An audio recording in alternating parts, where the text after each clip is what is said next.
Hello and good morning. Welcome. Thank you for joining me this morning.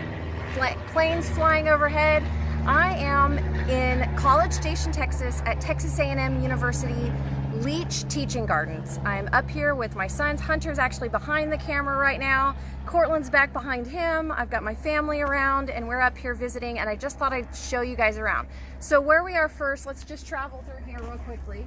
We've got some loofahs up here, and then also some birdhouse gourds. Those little buggers like to buzz at me.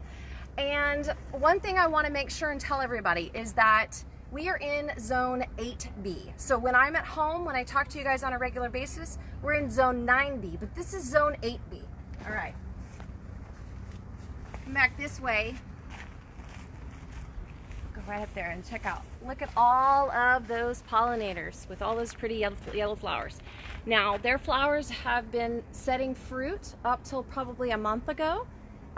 And so they actually still have some things pretty nice on the vine up here compared to zone 9B, which is a little bit different down there.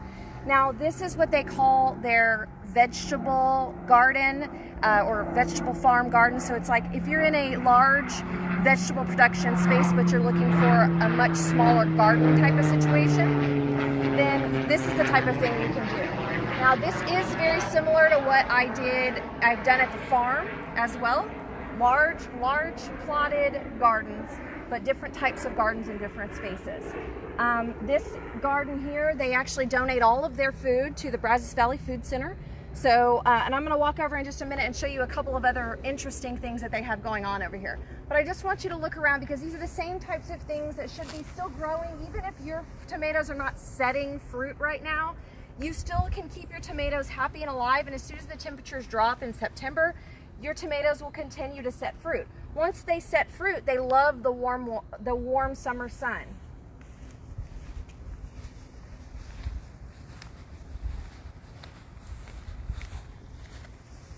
Now check this out. Look at how beautiful. And look, they have rattlesnake watermelons, just like the ones that we grew out at the farm. Isn't that great? Pretty big watermelons. Of course, they've got these amazing irrigation lines here. You see that they've placed in some nice irrigation, and their soil is much more of a sandy loam type of soil, as opposed to most of our soil is heavy sand or heavy clay. So I encourage people to mix the sand and the clay to make sure that we get closer to a sandy loam type of thing. And of course, they've got their eggplants. You know, our eggplants are still doing really well down in South Texas in zone 9B, and they have some interesting little pea flowers growing in there too. I'm guessing these are probably some type of crowder pea, black-eyed pea, something like that. Look at this. Look at these. Oh my goodness, I don't even know what this is, y'all. This is me discovering something completely new. It's a plant that looks like, grows like a tree, but look, isn't that great? Wow, how cool is that? Okay, and then of course all their peppers are still doing really well. Let's walk over to what they have over there, what I often call the kitchen garden, which is what my backyard garden is. Let's walk over and see their kitchen garden. Look at their pretty long eggplants.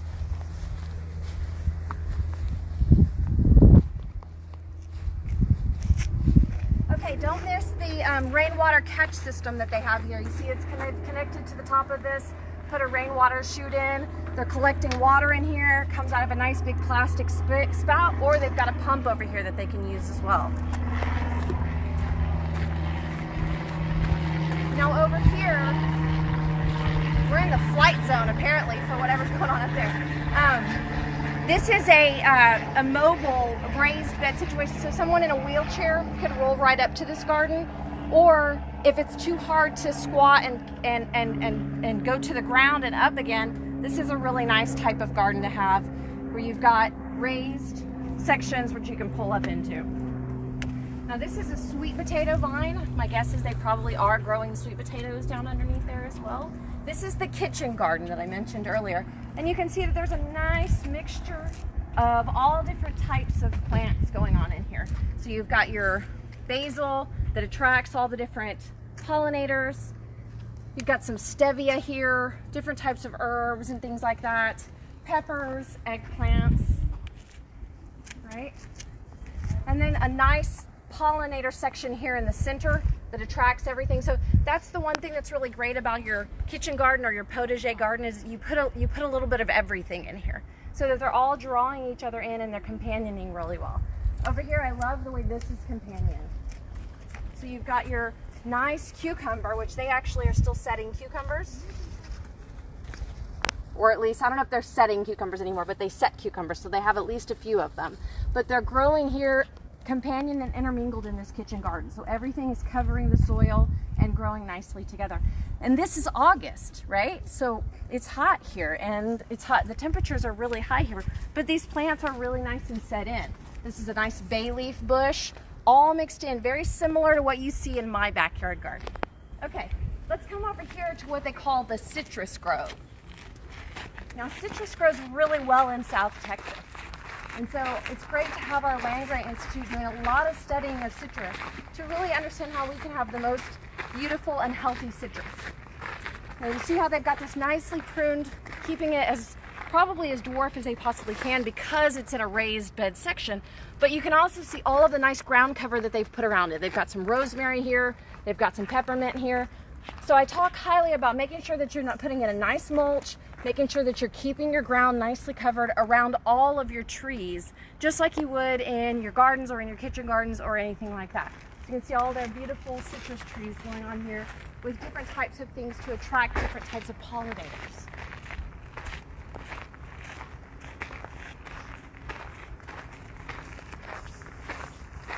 Now this is truly a pollinator garden. They actually call it the Texas Star because these are all plants that grow really well in the Texas area and in the Texas heat, but are great for pollination. We can walk through this little path here.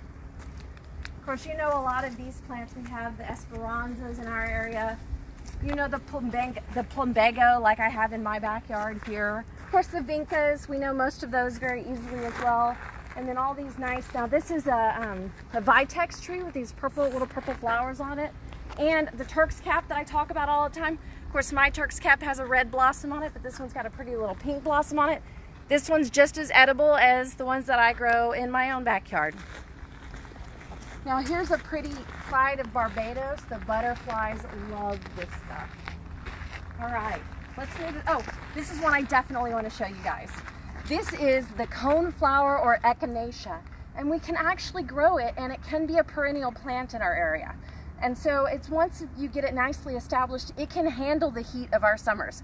The heat of the summers in 8B get really high. They were having up in the over 100 temperatures. So it's really just a matter of the timing of letting plants get set in and making sure that when they're flowering before the heat of the summer sets in. Some more nice vitex that's really just starting to take off.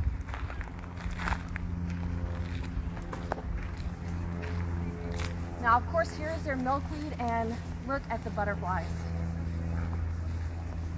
And here they've got different varieties. So this is that tropical milkweed that I assume they probably cut down in the winter time to keep that parasitic problem from happening that tends to happen with the tropical milkweed. But then they also have some other different types of milkweed that they're giving a try here. And I don't know for sure which variety this is. I have a buggy friend on me.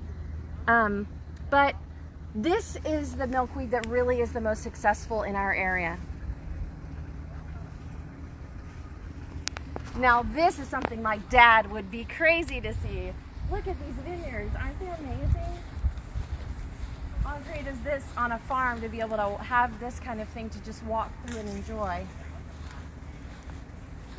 Now I have no idea what type of grapes they're growing, and I'm sure that they've probably already harvested most of everything for the season, but they've got some beautiful grapes growing here, and you can certainly grow grapes in Texas.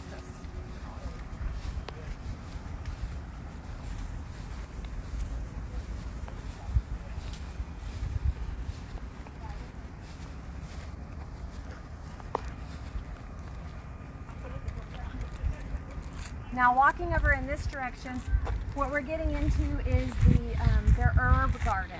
And they've created a nice little small herb garden, very similar to a kitchen garden in fact. You can see their little irrigation lines down here on the bottom. Lots and lots of mulch. You can see how much mulch they have. And there's a squirrel friend. Hello! Hello! I always forget what this is called. Something that starts with a G. Gomorrah. Somebody online might be able to tell me what that is. Look how pretty this is. Look at the flowers and the bees on this thing.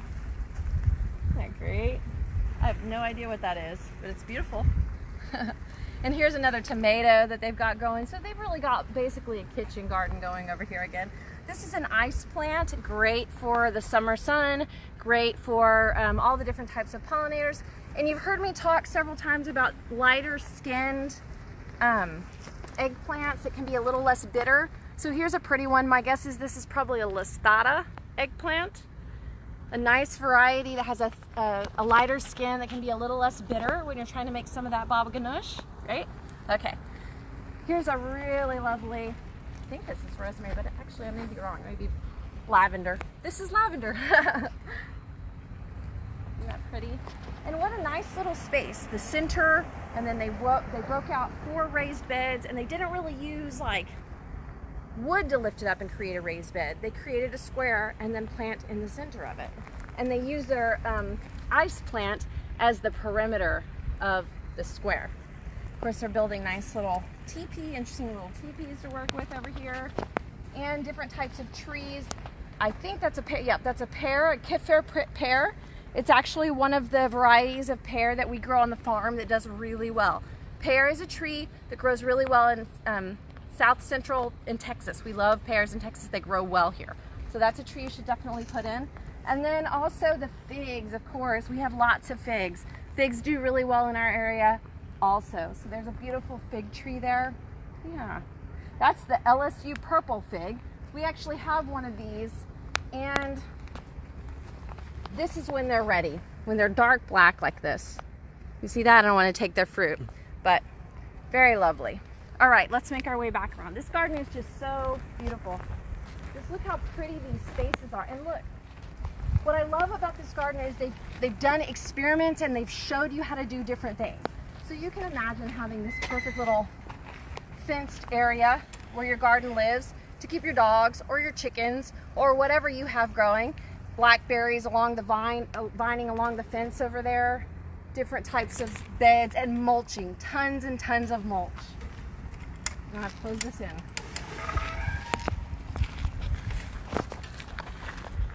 Of course, this is our pretty Texas sage. Big, beautiful sage. Pretty purple flowers that take time when it grows. And then nice sitting areas, vines growing up. Now, clearly, there's a lot of money that's been put into this garden, but you can do these same types of things without that full all the way to the top expense. You can do these on smaller scale, you can do them in smaller chunks. These are great ways to just see different types of things that you could do in your garden and the way you could do it in your garden.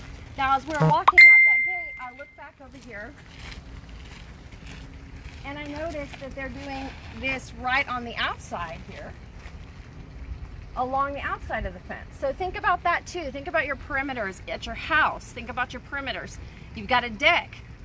The deck is a perimeter. All places that you can mulch heavily. They've done a rock garden coverage here. I like mulch better, but you can do some heavy mulch to sculpt the edges and the perimeters of things.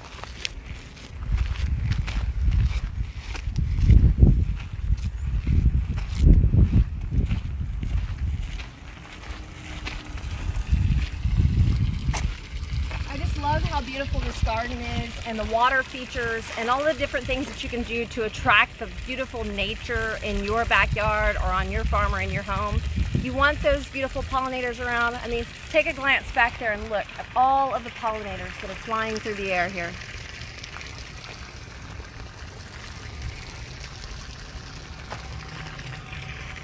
Over here we've got our Turk's cap. Some more of the Turk's cap like you know from our home. The pollinators love Turk's cap.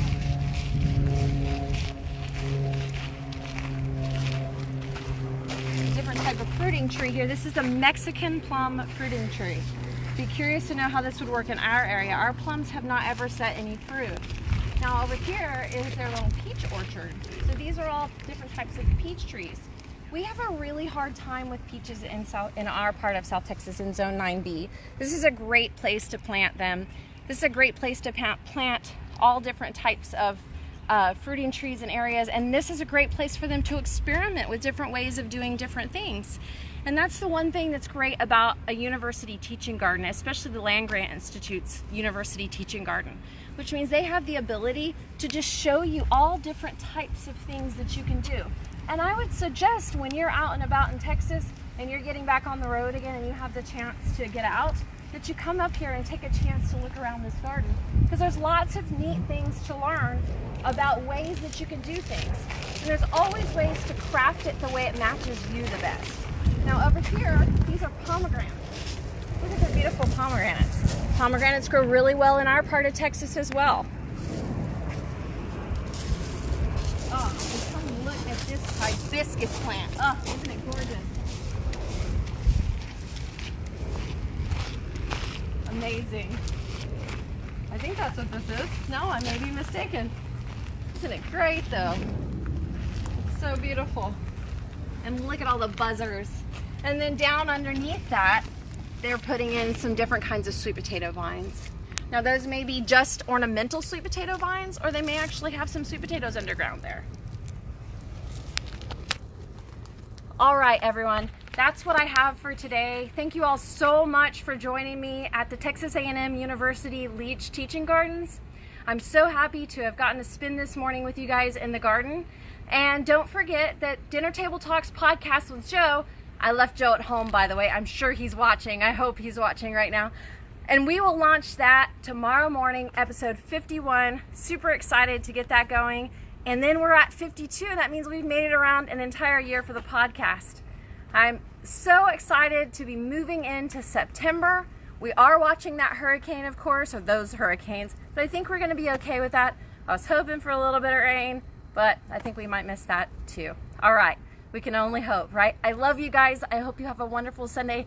I'm going to get back to spending time with my family and then get my way on the way home to Corpus Christi. Have a wonderful Sunday. I'll see you soon. Bye.